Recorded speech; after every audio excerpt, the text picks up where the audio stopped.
Isa lang ang masasabi ko, walang gamot sa kakapalan ng mukha mo. Gustong kamkamin ng mga buitring nagsulong ng Politicians Initiative, Peking Inisyatiba, PI, pansariling interes. PI talaga. Quiet, please. 2 weeks later.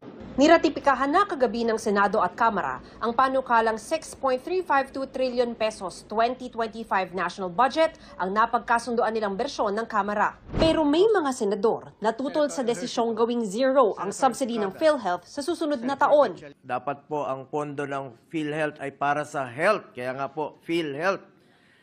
Lessons learned dapat tayo sa pandemya, we should invest more in health. Subsidy from the national government may still be needed to implement necessary reforms and improvements in its benefit packages.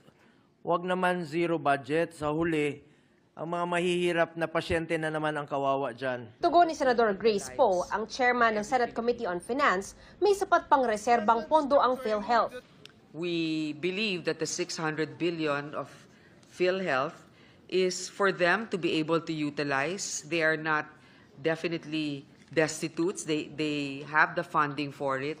And if they also show their capability to utilize those funds, next year, definitely it will be a different scenario once we evaluate the progress that they have made. Giit din ni Senate President Cheese Escudero. Sa ngayon, 600 bilyon muli yun.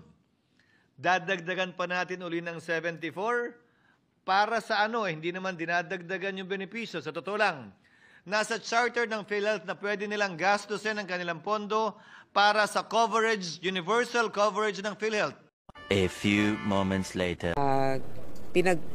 Pagkasunduan namin, nababaan ang pondo para sa AKAP. So yung initial amount na hinihingi ng House na 39 billion, if I'm not mistaken, medyo napababa natin sa about 26 billion or 20 plus billion.